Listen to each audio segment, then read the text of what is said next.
Welcome back to another episode of The Conversation. I'm here with one of my favorite people, Reverend Will Mebane. And I realized, Rev, this is our 9th episode. No way. This is our 9th episode. It's our 8th topic, our 9th episode.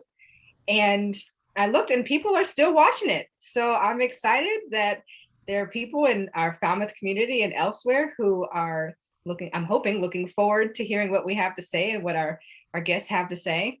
And they're tuning in to see you, Angie. Right, yeah. Well, for whatever reason they're tuning in and they're listening, I'm glad to have all of our listeners, our viewers with us.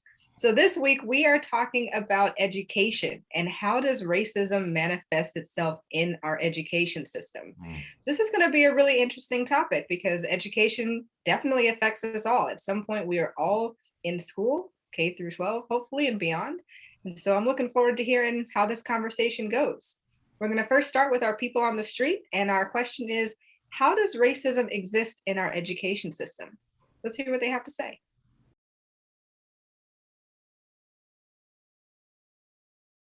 I guess one thing I was thinking of is so just looking at the curriculum. So what do we learn about? Whose history do we learn about? What's the most important thing that we learn about? And are we learning about all people's history that are in the U.S. or is it just a certain people's history in the U.S.? And I think for when I was growing up, I think it was pretty Anglo European centric history, especially in how we settled the U.S. So I think we're missing out on different parts, and even all the way to just everyday interactions and who's teaching and whose faces you see for students see on a regular basis, and are they representative of who's in our community, all the way to the way we reprimand people. So our punishment systems, are they a lot of times you hear the term school to prison pipeline. So in different ways, are we really trying to get the most out of our students in the way we discipline them, or are we kind of setting up the structures for later on in their life, and are we really supporting them? Personally, I think that within education, the racism is almost found in the root of the schooling and the learning aspects of it, in which there's a lack of diversity and inclusion and equality within our education, specifically in classes such as history, where we're learning about the history of it. Typically, history classes tend to focus more towards the experiences of white people instead of people of color. And even in English classes, where not all the time we're reading inclusive texts about people of color, and as well as written by authors who have these experiences as people of color as well. I think that it's very important. There's a lack of diversity and a lack of equal representation within our curriculums. And it equates to discrimination and bias from some students towards other students in situations that I have seen and heard about from some previous conversations that I've had. I think that it just occurs because of a lack of understanding and a lack of being taught these inclusive topics. And we can focus on education, but as a community, if we're not living out the ideals that we want, then it's going to show up in our schools as well. So we can't just all put this on the schools. It's as a community, are we really living up to the ideals that we think we are? So we have just heard from our persons on the street the answer to their question, how does racism exist in our education system? So this is going to be an interesting one to talk about. We have a couple education experts with us. And yes, that includes Reverend Will as one of those experts. So first, I'd like to pass it over to Mr. Kevin Murray, the Executive Director of Massachusetts Advocates for Children, and formerly active in the Boston Public Schools when you had children in the public schools, and founding member of QUEST, Quality Education for Every Student. So Kevin, if you could tell us, how do you think racism exists in our education system? Boy, that's a big question. I think it exists in many different ways, right? it exists both because people bring it into the institution, right? Schools are not separate from our society. There are people in schools. And so one of the ways that racism gets into schools is people who have problems with racism bring it into the school environment. And I think that's especially adults, but not exclusively adults. So one way is we bring from our social experience into the institution attitudes that are prejudiced by way of race. The second way that I think racism gets into schools is that we have in a society that's built around what one might say white supremacy or white privilege, we have a tendency to construct our institutions in ways that reproduce that, right? We're not able to have a white supremacist society by accident. One of the ways that that happens is we construct our institutions, not just schools. We were talking earlier about hospitals, the healthcare system. Many of our institutions, I think we could go through the whole list of institutions, but I think in the case of schools, there are very specific ways that the schools are set up to reinforce attitudes that disadvantage certain groups in society. And race is one of the major ways in which that disadvantaging happens. So I guess I would start out by saying there are those two ways that racism gets into schools. We bring it into schools as people who have problems with racism in society. And second of all, like our other institutions, we build schools in ways that reinforce racist attitudes. I absolutely agree. And it actually echoes some things that both Lindsey and Anna said on the street. It's whose history are we learning? Whose voices are being centered? And when we live in this, as you said, white supremacist, white privileged society, those are the voices that are being centered. So definitely echo those sentiments. I'd like to ask Dr. Seyana Mawusi, PhD in Educational Leadership and Administration. And I know you worked in the Oakland Public Schools for about 20 years, and you founded an Afrocentric school for K through 10 children. So yes. I'm hoping that you'll be able to tell us a little bit about that as we talk about how racism exists in our education system.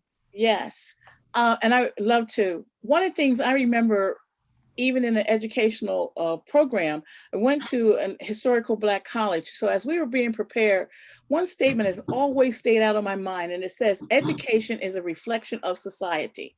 And I think this is absolutely, you can look at education and you can look at our society. You can look at our society, you can look at our education. I echo everything that Kevin said in his opening, is that whatever structure we have, we structure our educational system. If you think back, way back, education was supposed to be to make people good citizens. If that's the one time that's what we thought we would build our education, so we'd make people better citizens. And in better citizens, we brought out a system of oppression, the system of racism. Some people are more, some people don't have as much, and we put that all together. So racism absolutely fitted into the societal needs as we look. And as you progress, look at the Industrial Revolution, as you look at everything else, racism fits right. We brought whatever we needed into the educational system with, which is so interesting, only regards for one set of people. You know, you have to, the big word too was assimilation. You had to, we want everybody to be just this. And that is in itself not recognizing of people's cultures, people's languages. So this system of racism education, because sometimes when I talk to people, they're amazed when you point out racism in education. We're all trying to get people to get here. I don't understand what the issue is, but we also have people in society who still don't understand what the issue is. So, I mean, it's constantly a reflection, and racism, like, you know, it's been embedded. It's an institutional practice that is embedded in our system as we speak. I absolutely agree. Reverend Will, I see your wheels turning. What do you think? Well, I don't have anything else to say because Kevin and Seyana have said it. That was going to be my first comment, was that our schools, our educational systems are a reflection of our society. And so we live in a racist society. Yeah. So is there any reason to wonder that racism permeates those educational institutions, those systems, and those schools? Uh, I go back to the time when I had to attend segregated schools as a elementary school student, intentionally segregated in the South, in North Carolina. And so that was my first experience of uh, seeing racism institutionalized and authorized and condoned and intentionally to keep uh, black and brown people from getting an education. Uh, so much I could say as usual on these subjects. You know, I had the good fortune uh, of being elected to the Board of Education in a town in Hamden, Connecticut, and I was then elected the chair of the board by the other board members, and uh, that just opened my eyes in so many ways to how racism exists in our schools, and Seyana is correct. I hope you don't mind me calling you Seyana. If I can call you Dr. Mawusi, I can do that too, Mawusi.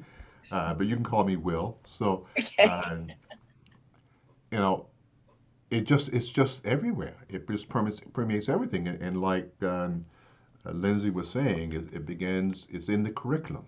Yes. Oops. What are we learning? What books are being used in our classrooms, and at the elementary level through the secondary level, and even in post-secondary education. What are the scholars? Someone just said this to me, or I heard it someplace just a week or two ago. Uh, who are the black scholars that are in your mind?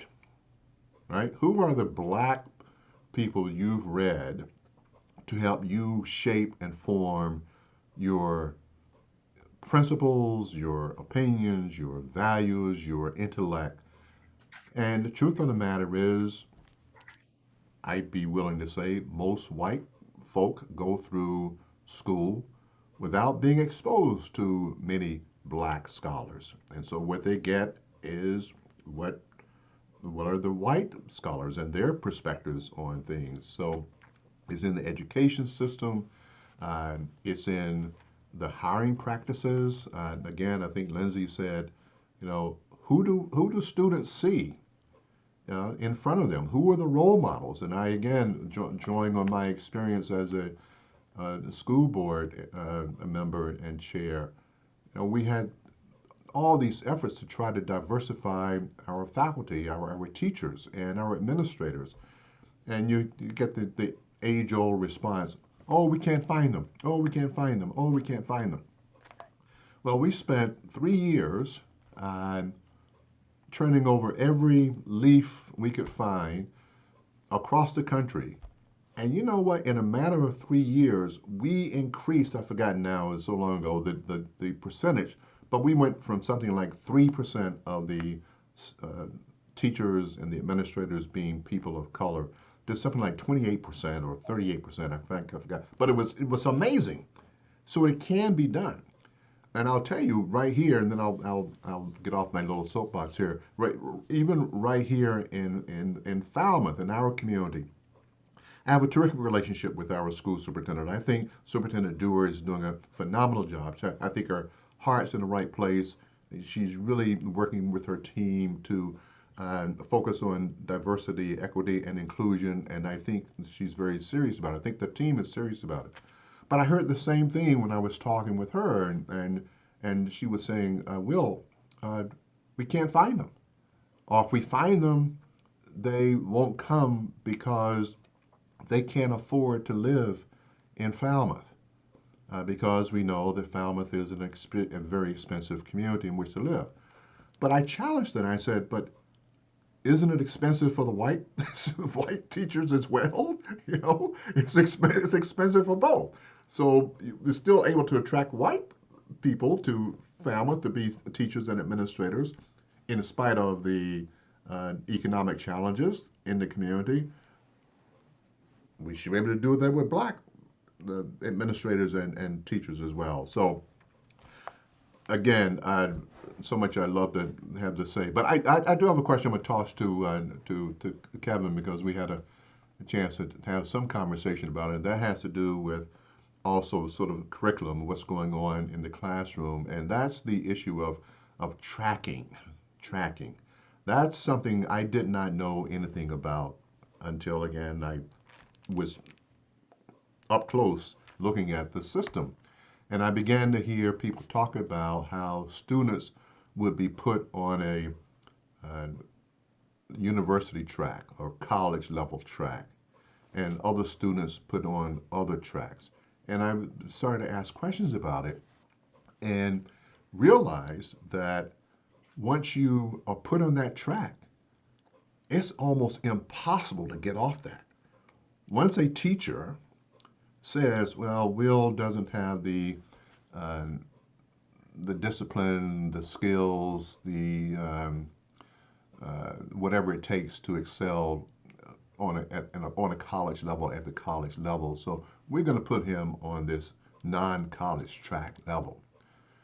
I mean, and that happens early in a student's life. And that student is there forever until or unless someone intervenes, a parent, a guardian, another teacher who comes in and advocates for the student and says, you know what, actually Will can do better than this. I've seen him, and I think he can excel if he was on this, in this higher level, these advanced classes. So that, and look at the classes, look at the demographics, the number of students who are of color who are on the non-college level track versus the number of white students who are on the non-college level track, and it becomes a stark reality for you. But Kevin, I know you've had, from your experiences in Boston, some experience around that issue of tracking. Would love for you to share that with our audience. Yeah, thank you. I'm happy to share a little of that. I grew up in a small town, and I learned there what tracking was, or I thought I understood what tracking was. Then I came to Boston, and I realized I didn't really know what tracking was before, right? Boston is, I don't know what the word would be for extreme tracking, right? But that's the system that I ran into in Boston. And it's, a system that my children ended up going to the oldest high school in the United States, right? Which was founded in 1635. But even then, that was 16 years after 1619, right? So it was already founded in a certain context. Harvard College was created a few years later so that the students graduating from that school would have some place to go. They didn't come to a place here in Boston that was depopulated, right? There were native people living here. It was a very long time before any of those people had access to that school or that system. So from the very beginning, we have the establishment of a system of education based on white privilege. Where has that gone now, right? Now Boston has 3 high schools that are called the so-called exam high schools. And in order to get into those schools, the students must take an exam in 5th grade.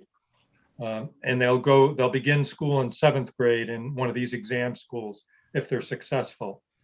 And this has been the subject, and I think in New York City, it's even more extreme than this. But I explained earlier, there are people in Boston that I know in my social circles here who begin before their children are born, planning the process by which those students are going to get in to this one high school. And it's often said, I don't want to stereotype people, so I know that there's a variety of views about this, but I can tell you that I've heard very many times from people who were clear with their kids as infants in the playground that if they didn't get into that school, they were not going to be in the Boston Public Schools, right? That was the school for their children. What's the result of that kind of system, right? Not very many, or I do not have experience of parents of color beginning at age 3 or age 2, thinking in the same way about their children going to that school. Maybe it's just outside, maybe it happens and it's just outside of my experience. But it's a school that ends up in a system that's 12.6% white students. That's the Boston Public Schools. That one school that I'm talking about is over 40%, nearly 45% white students. And in a system that's 7%, 6 something percent Asian students, there's almost an equal number of Asian students to white students in the school. So Black and Latinx students, who make up very close to 80% of the students in the school, make up something like less than 20% of the seats in that school that I'm talking about, right? And obviously this does not happen by accident. And I must say, both my children went to that school. So I'm not talking about something that's over there. I guess in a sense, our family participated in this process, though we certainly were not thinking about this before our children were born. But there's a long history of this, that how this got to be this way was not an accident, of course. And it's very tied in with the history of desegregation of the Boston Public Schools, which is well known, I think, to many of your listeners. But there was an effort in the 1990s to say, we want to set up a system that's going to change this. We want to set up a system where we will affirmatively recruit Black and Latinx students to this school. It worked. I think it was 3 or 4 years that it operated that way. The composition of the school began to change, and a group of so-called white parents formed to challenge this in court, right? On the basis that this was a race-based system of deciding who would get to this school. And my understanding is that the school system withdrew its plan before there was a court decision. So there was never actually a court decision on it, but it went back to the old way of doing things. And the old way of doing things is perfectly fair, right? It's 50% based on what your grades are in school, and it's 50% based on your test in this school. What could be more fair, right? If you end up with 3 times as many white children in that school as are in the whole system, well, what can I tell you? It's just a test that everybody took, and we just looked at everybody's report card. So now, and I'm sorry for going on so long about this, but now the Boston Public Schools, under pressure from parents in the community, especially the NAACP, but many community organizations, has changed again this system to do it by a system where students will have access to this school based on zip code, right? So 20% of the students will get into the school based on the old way, but 80% will be sorted by a zip code system. The idea is that that'll open up admission to more Black and Latinx students. What's happened? That has also been challenged by a group of parents, not all white parents in this case, but a group of parents who say this is unfair to us, right? Because by doing this zip code system, you're discriminating against students who happen to live in a zip code where a lot of kids want to go to this school. West Roxbury being one of those zip codes, but not just the only one. And so that is a court case that was just decided, and the judge decided that this was a legal system. But there's every expectation that the plaintiffs are going to take this to the Supreme Court. So there's going to be a conversation, a national conversation again, about race-based education in Boston. So, that's part of the, I think we could talk about tracking certainly for the rest of this time, but that's where tracking has ended up, and the way what we saw as parents in the Boston Public Schools. And it was exactly this tracking process that got myself, my wife, many other parents involved as advocates to try and change the Boston Public Schools. And there's a lot of people still doing that. Whew. Yeah, right.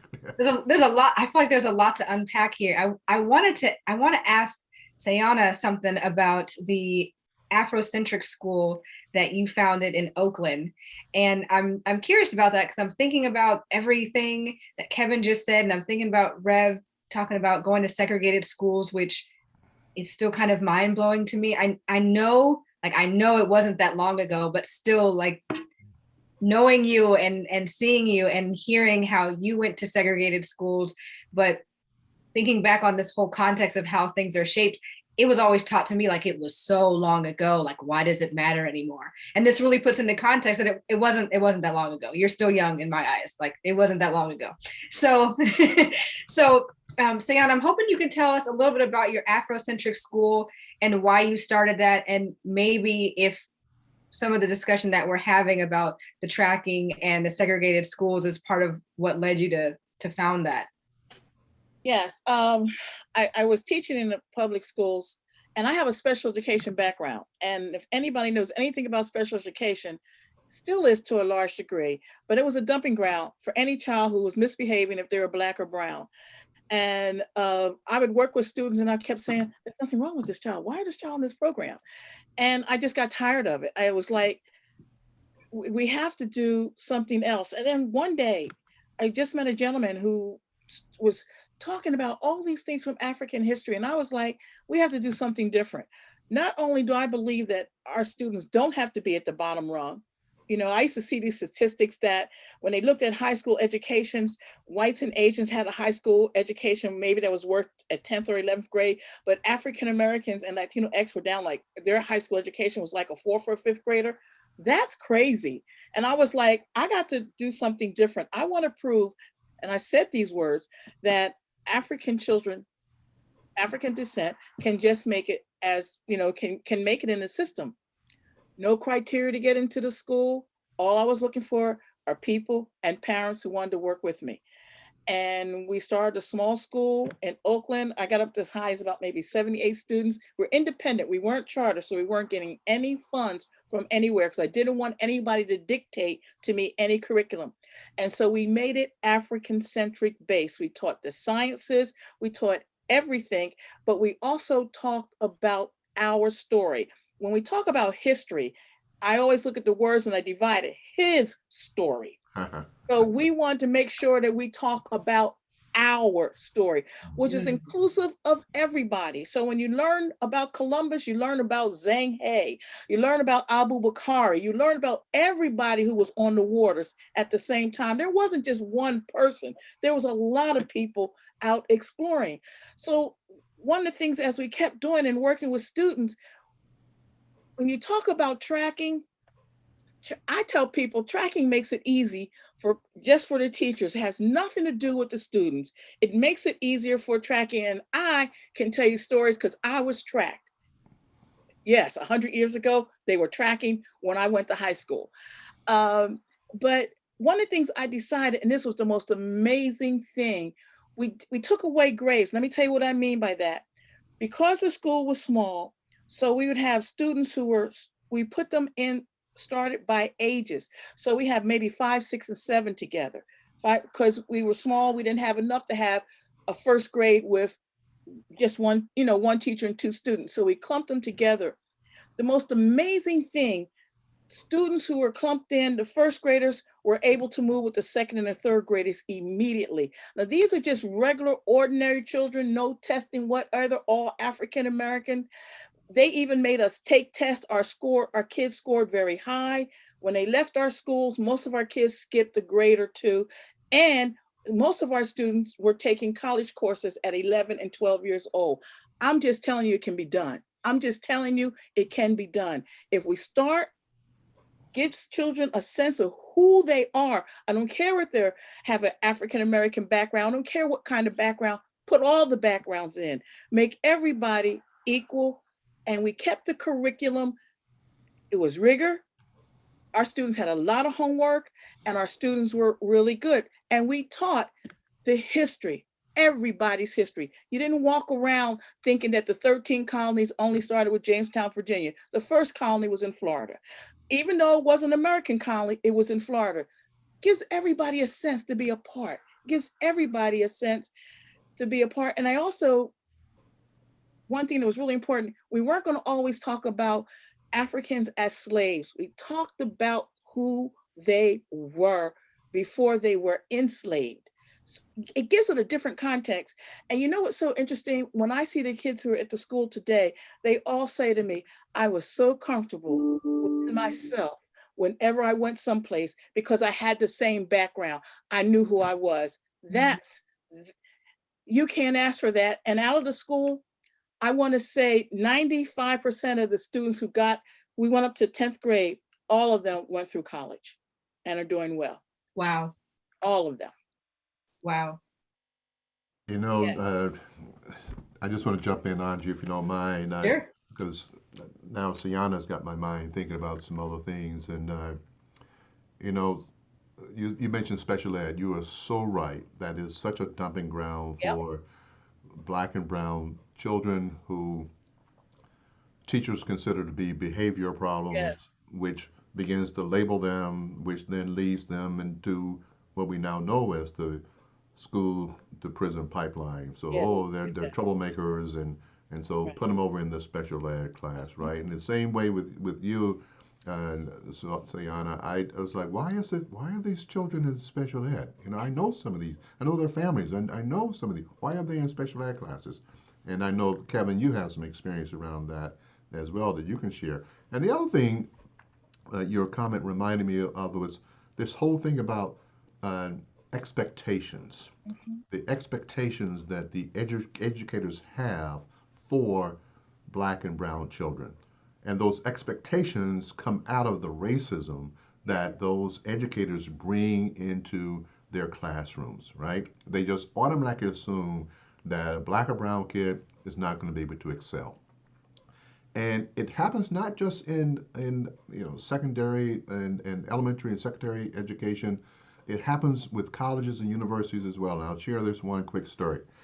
When I was admitted to, I didn't want to go to college, but I had a guidance counselor, a Black woman in a mostly white school, literally grabbed me by the ear one day and pulled me into her office, and she said, Willie, because that's my real name, she said, Willie, where are you going to go to college? And I said, Miss Rowland, Nancy Rowland, God bless her, may she rest in peace. I said, Miss Rowland, I'm not going to college.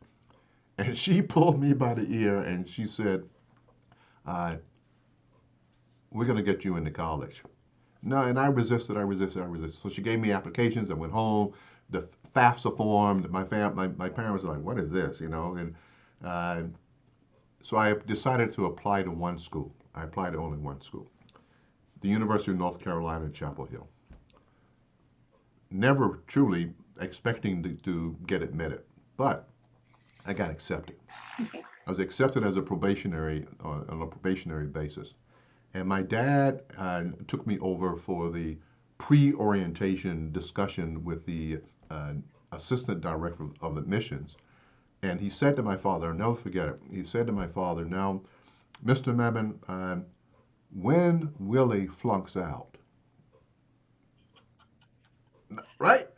Not if he flunks out, but when Willie flunks out, I don't want you to be surprised, because 70% of our Black students can't make it here academically, right? Well, we got in the car and we drove to Durham from Chapel Hill, only about a 30-minute drive. And my father didn't say a word, but I knew what he was thinking. You better not flunk out. You better not flunk out. Long story short, I was dean's list my first semester.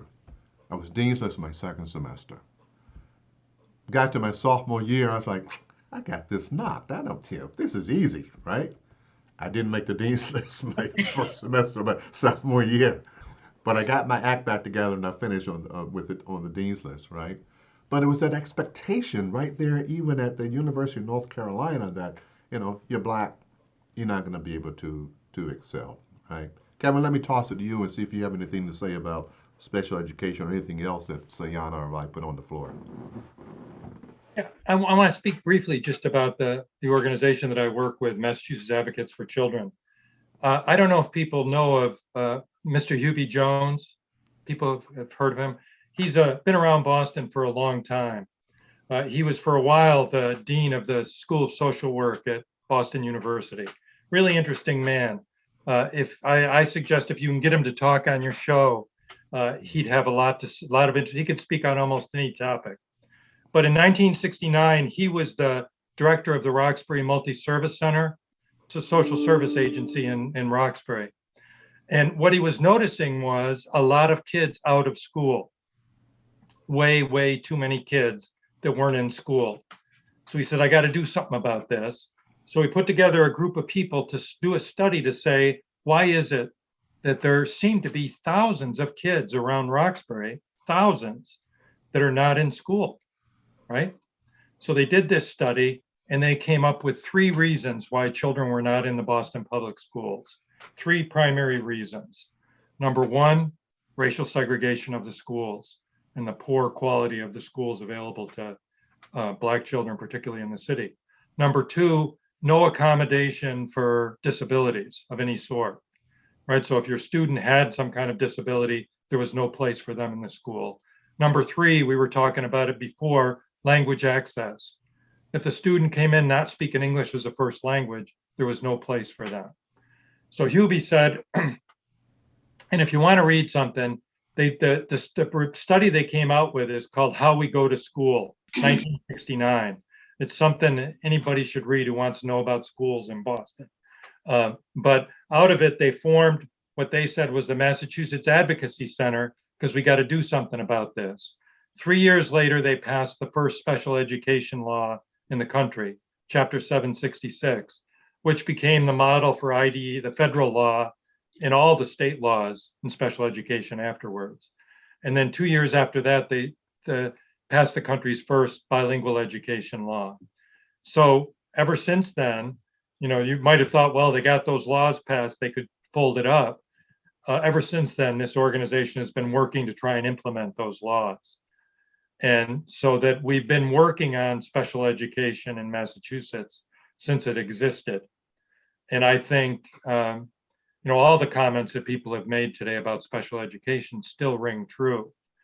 And it's, during the pandemic, we haven't talked a lot about what the effect of the pandemic has been on schooling. But for families of students with disabilities, it's been a particularly hard time. And we know that students of color are very heavily represented in those groups, right? And it's very difficult to find out this. There's no published information that disaggregates in Massachusetts who are students with disabilities. So we did a Freedom of Information Act request, public records request, because we wanted to find out, it seemed to us that Black boys in particular were heavily represented in so-called sub-separate environments where students with high needs are segregated.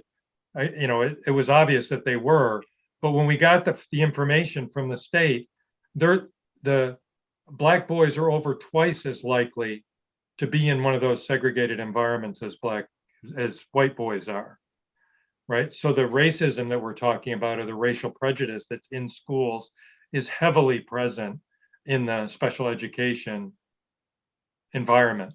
And Boston stands out. If any statistics about Boston will show you that compared to any other city, there's a lot of bragging about Boston's public education system, and it deserves to be bragged about. There are good things about it. I'm not saying that it's all problematic, but in terms of this tendency to put children in special education and then segregate them in non-inclusive environments, Boston is off the charts on that. And I think they're honestly trying to do something about that now, but they have a very, very long way to go. It's a huge problem in the city, greater than any city in the United States of a city. I think schools are always trying to do something. Even as I look back and look through the Oakland Unified School District, I think people are trying. But I also think we have to remember what's, like you said, what are people still bringing with them as they come in, even as they come in to put in new programs in place. Some people bring their biases, both implicit, right with them. So even meaning good, this is a program we want to make sure we we do this for all of us. We still click those biases in there, and all of a sudden there's little chips, little pieces, little chips, little pieces. So some programs that we absolutely want to be in, and the mission statement is awesome, we end up having something that is not totally representative of our mission statement, but the attempt and the try is there. So that's something we have to really look at, because all school systems can say we're doing something, we're working, and I don't want to make a light of any of that. But when it comes back and we look at the numbers, they're not really changing that much. We're still, if we want to talk, and I don't like the achievement gap, maybe the experience gap or the opportunity gap is a better word, better sets of words, it's still existing. Why? One time there was this gentleman, he said that all these extra programs, they don't really work. We don't really need them. And one of the reasons why people look at them, because after a while, it doesn't look like they're succeeding. The numbers aren't jumping off the charts. That's what we have to look at. How do we really make an effective change in education for everyone? Yeah, that's excellent point, Seyana. And I think that's a good segue to our second question that we posed. And so I'll take a quick moment to jump to our people on the street with our second question of how do we eliminate racism in schools? So let's hear what they have to say, and then we'll continue our conversation.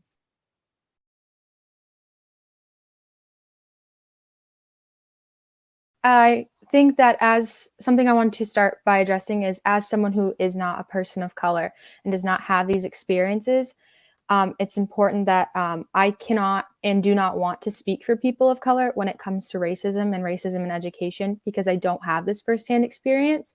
So I think it's important to be an ally and help to amplify and listen to the voices of people of color in our community and within the education system. I mean, I think the first step to a problem is that you have buy-in from the community that there is a problem. And I think a lot of times you have people who are recognizing there's a problem and other people who think that it doesn't exist. And how you do that, I don't know, but it's definitely, it's a big issue and we need to figure out the solution. Yeah, I think there's so many little pieces, right? So from the get-go, you need to have community buy-in, not just tolerance of like, okay, these people over here are doing their affirmative action plan or diversity, equity, inclusion plan. You need the leadership from above. So like, you need buy-in from the superintendents or school committee that there is an issue and we are committed to working through this together and putting the might of, our leadership behind this because we think it's an important issue. Work on yourself as well as in your community, but it also takes strong, committed leadership. So it's gonna last past, we're in a moment right now where I think a lot of people are focusing on diversity, equity, inclusion, and justice issues. And that's really awesome, but we need that momentum to keep going. If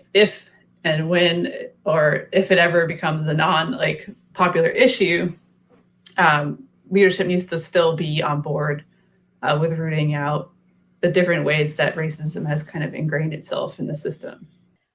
If you were able to give Falmouth High School students the opportunity to have these conversations through using networks such as Playbook, I think that within the school, I think we'd certainly be able to become a more diverse and unified community and hopefully be able to work through some of the problems of racism within our education, which I think is so incredibly important that we need to overcome together. So we've been having this incredible discussion about racism in our education system. And one thing that I thought was really interesting that Lindsey brought up is kind of what you were talking about, Seyana, before we broke, is acknowledging that we have these issues within our systems and acknowledging that there are people who maybe don't necessarily buy into the fact that we have these systems and that we need to change them. So I'd like to continue the conversation talking about, Seyana, you mentioned that we have these programs, but they don't always work and that people come in with their biases. So what are some things that we can do to help eliminate racism in our schools? You know, I think the hardest thing and the best thing is to have conversations. I think we have to talk. We have to say, we have to let people, teachers, administrators have their feelings. You know, and you always hear in education, this is the unfortunate, and I as an administrator, I'm going to say this, we never really get the time. I got to make sure I have this state document done. I have to make sure I have this done. I have to make sure these numbers are correct. I have to make sure these. And so therefore, at the end of the day, I don't have time to talk about this. And so we never get it done. We want to do it. A lot of people do. We just don't ever get it done. We have to have the conversations. We have to watch our language. We have to watch our words. We have to look words at disadvantage, risk, at risk, all these words that create an idea in our minds. Those words literally have to take out of the system. Anything that says there are 4 tiers, like you're maybe in the college track, you're in this track, that's a racist track. I don't care how you put it. So I think we have to not only, if we can't get a chance to talk, we first have to look at the language. We have to look at our language and what are we saying? What do our labels look like? Who's in those labels? That's one way if we're never going to have the conversation. But I think conversation is going to be the key. And I mean conversation, you know, absolutely listening to people. It's amazing to hear and getting a chance to do that. Some of the biases that people have in education. I'm quite sure all of us, everyone has a great story that has something to do about bias. And then some people changing their minds because they didn't know that was not true. Yeah, I've got an interesting upbringing. I switched schools every year from 2nd grade to 10th grade. Oh my. Oh, Yeah. So I have never heard that. I didn't move. I mean, at one point, my mother and my stepfather got married, but it was in the same town. But every year, 2nd grade, 3rd grade, I skipped the 4th grade, but 5th, 6th, 7th, 8th, 9th, 10th, every year I was at a different school. And when I would ask my mom every year, I'm like, why am I going to another new school? I went to private schools. I went to private Christian schools. I went to public schools. And she's like, oh, well, I just haven't found a school that challenged you yet. And now hearing this conversation, I'm wondering if some of those schools tried to put me in those tracks. And she was like, no, we're not doing this. We're trying somewhere else. It's something that I feel like I need to have a conversation with her about now, because I've until now never really understood why there would be a reason for her to move me around so much. But maybe she saw something in the schools or in the teachers that she knew was not going to be conducive to me being the best that I could be in my education. And so she moved me around. It has kind of made me who I am with my ability to just make new friends all the time, because I had to do that for years. But you know, now it's got me, this conversation has really got me thinking about that. And I also wanted to comment on something Reverend Will said earlier about the expectations and having not just K through 12, but post high school and in school, college, I mean, having professors have these expectations that you're not going to do well because you're Black. I literally had a professor, I went to his office for some help. I was in aircraft dynamics class, really difficult class. I was learning how to design aircraft, and I didn't know what I was doing. And I went to his office for some help, and he said, well, I mean, people like you just generally don't do well in my class. I said, people like me? He's like, yeah, Black people. And then I ended up not doing well in this class because I couldn't go to him for help. And so I ended up having to take another course. But the point that I'm making is, Reverend Will, you're right, that it's not just K through 12. I know it's a lot of our focus in this conversation, importantly, because that's the years that we're most vulnerable. But even in college, those same people who have those biases end up becoming college professors. And so we still deal with that as we go on. So we talk about eliminating racism in schools. It's not just elementary and high schools, it's all schools, in my opinion.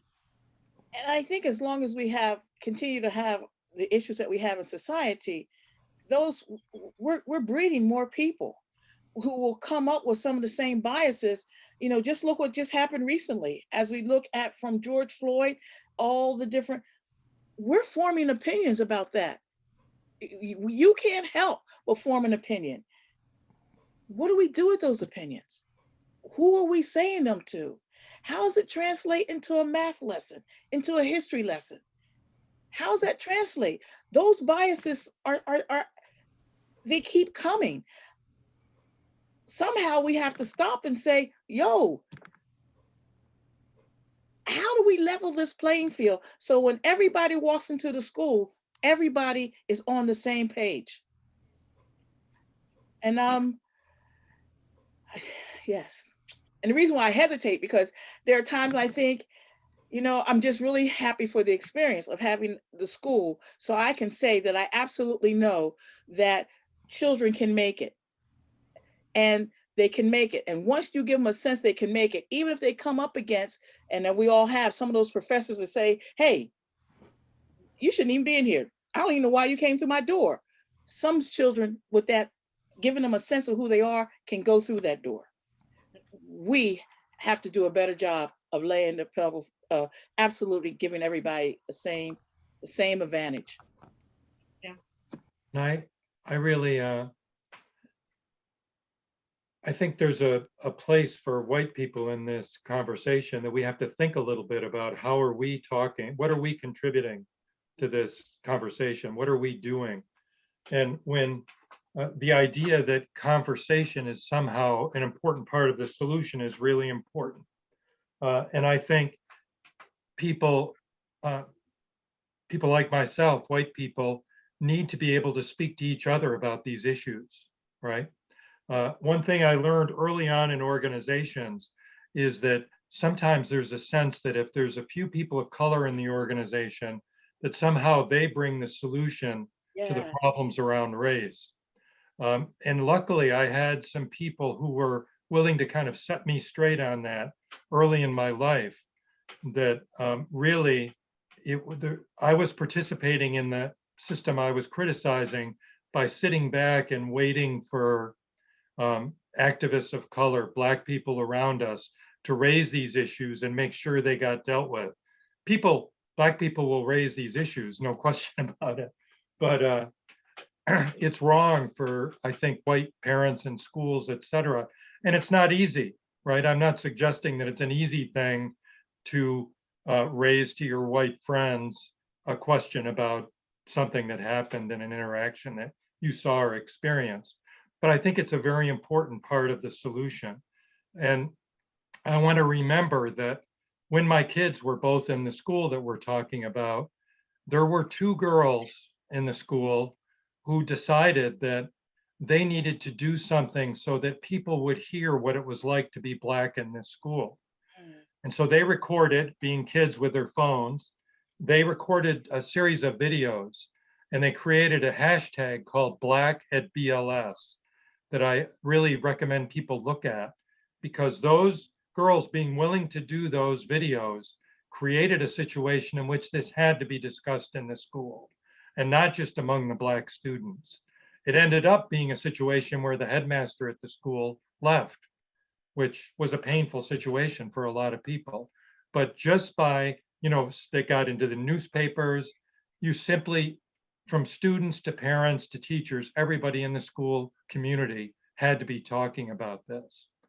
And the last thing I'll say about sort of getting racism out of schools is I talked a lot and sort of used this idea of cultural competence for a long time, about white people understanding other people's cultures or trying to. And I also, not too long ago, got set straight on that I might be able to make more of an impact if I talked about cultural humility, right? Talk about understanding the fact that different cultures were really important to any environment that I was in, but not to project the idea that I was or expected other people to be competent in terms of culture, but that it was more important for me to speak about and try and practice cultural humility. Understand that other people's cultures were really important and that I had a lot to learn about those cultures, more than project myself as some kind of competent person in relation to culture. I like that. I like that a lot. Speaking to the story you mentioned about the young women sharing stories at their school, that's something that we've done here in Falmouth, actually. I'm a member of the Woods Hole Diversity Advisory Committee, and one thing we started doing was having these listen up sessions, as we called them. The first one was just sharing stories of people of color in the Woods Hole scientific community. But then we worked with Falmouth Academy, which is our private school here, and Falmouth High School, and we put on another event where we just shared stories from the students of color. And we shared them to whoever wanted to come. So it was an audience of students and parents and members of the community. And we did it in a way where we just shared their stories. There was no conversation about it. There was no dialogue. This was just sit and listen to what your students of color are experiencing here in your schools. And there was also one story from a young lady who was an ally who shared about when a substitute teacher came in and used inappropriate language and what it was like for her. And then her realizing, well, if I'm this offended about it, what was it like for all of my classmates of color? And so while I absolutely agree that conversations are important, we felt like in this particular instance, it was important just to share and not have conversation so that people could have that cultural experience of, you're never going to know what it's like to feel these things. No one's ever going to say these things to you, but this is what was said to me. This is what was done to me and how it made me feel. And it was a really powerful event. And the high school is looking to put on another one of those events because it was just so important for people to gain that understanding of what the students go through.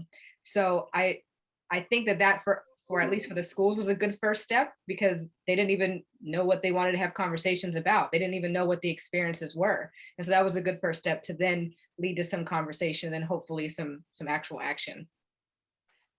That's a great story. Yes, it would be great after all the listening stories, one time or however, I'm not talking about this for Falmouth Academy or Falmouth High School. I'm just saying after this is to also bring the teachers back and say, what did you hear? Yeah. What did you feel when you heard that? Is that possible to happen here at this school? You know, to begin to take the awareness, not a shaming, not a blaming, but begin to take the awareness and take it in. So once you hear all these stories, then it would be incumbent for the schools to the adults in the school to say, wow, did you hear this story? Did you hear this story? We don't need to know who said it, who did it. Right. How does that make us feel? What does that make us look like? How are we being representative to everybody? I think that would be a great follow-up and a beginning of desensitizing or having cultural humility, because now you're hearing, but now you're also taking a moment to internalize, especially as it relates to schools, I guess for businesses and everything too. Yes. Yeah, that's an excellent idea. I will add that to my ever-growing to-do list of things that I should work on. Reverend Will, what do you think? How do we eliminate racism? I've been taking lots of notes here. This is just good stuff. Good stuff. The comment about that Kevin made about somebody pulling his coat, to use language from the street, maybe to move away from talking about cultural competency to cultural humility, reminded me of what Anna Fernandes said. One of our people on the street, she said, I'm not going to presume to be able to speak for people of color. That's humility. That's coming from a high school student, right? I'm not going to presume that I can speak for people of color. But then she went on to say that she wanted to be an ally. And what I would say, not only do we want Anna and others to be allies, but we need them to be accomplices in making the changes that we're talking about. So yeah, we need allies, but we also need accomplices. And when I think about this question of how do we eliminate racism, and the programs we've tried, and the seminars we've gone to, and the webinars, and the trainings we've gone to, and still it exists, right? Not just in our schools, but in society. And I was having a pretty intense conversation yesterday with one of my priest colleagues here on the Cape and Islands. And I did to him, Kevin, what you said someone did to him. I really challenged him in a very direct way. And I said, you know, the problem is, as Seyana was saying, we have all these programs and everybody comes with good intentions, but the programs aren't working because of lots of things. And the programs aren't working, in my humble opinion, is because the programs are designed to impact the head, Right. right? And the kind of transformation that we are talking about that's needed in our schools and elsewhere in society, what has to be transformed are people's hearts. Mm. People's hearts have to be transformed. And I believe we're never going to deal with this issue of racism in our country until people's hearts are changed, right? So how do you begin to do that? Well, the Listen Up series that you were talking about, Angie, and I hope you'll take Sayana's advice and think about putting another one of those. And I love the idea of having teachers listen and then respond to how it touched their hearts, That's right. not intellectually, but did it speak to your heart, right? And then we can have those kind of tough conversations that Kevin's been having with folks about, all right, then what do we do? What kind of actions do we need to take? So, Anna, I think, was also talking about in the curriculum, we need to make sure that our textbooks Mhm. are inclusive, that, and it's not just the history textbooks, I think she said, but it's got to be the Everything. English books, you know, everything has got to have an intention about making sure the full story, the full breadth of humanity is included. And I get nervous, again, going back to my Board of Education days, you know, I've forgotten what the percentage is, maybe Seyana knows, but I don't know, some incredible percentage of all of our textbooks come out of Texas and are based upon what the Texas That's uh, right. State Board of Education deems is appropriate, right? And we just had a couple of years ago them wanting to eliminate references to uh, Slavery. certain things, right? Hmm. If we're still relying on Texas, and I have family in Texas, and there are parts of Texas I love. Don't hit me up with all your hate mail about, you know, I'm beating up on Texas. But if that's really where we are concentrating our energy, our effort, our monies to develop our textbooks based upon what's coming out of Texas, we're going to still be in this same situation. Yeah, Sayana, go Can ahead. I add just one thing? And also, too, I feel, bottom line, we have to talk about history. Mm. We have to talk about the historical perspective. When you understand how the housing laws and the housing codes were written to exclude people, we brought that into our educational system, like Kevin was talking earlier, people bringing it in. When you look at how education was designed, when you look at even when Chinese immigrants were coming in to work on the railroads, all the otherings that have been done to all the groups of people, when we understand history, it helps us understand, oh, that's where that came from. And do we still have to keep it because that's what they used to think? When we, look at, like, when we talk still about the police being brutal, what the police were way back as slave patrols, how Come it on now. evolved. All right, you preaching So, now, Sayana. Okay, go ahead. so I'm saying, if we can get people to see how it got started and see that some of it came from just somebody just had an idea, we can help people change and say, do we still want to continue to practice that this practice was way back this? It has no substantial barrier to today, yet we still keep that mindset, we still keep that practice. We have to understand history. We have to understand the words that were used so that people can begin to understand this is where this came from. It wasn't true. This is what we did to get this bill passed. This is what we did to make this a law. This is what we said and did. And we need to absolutely say those things so people can understand that a lot of things that people think are true are not true. They're not true.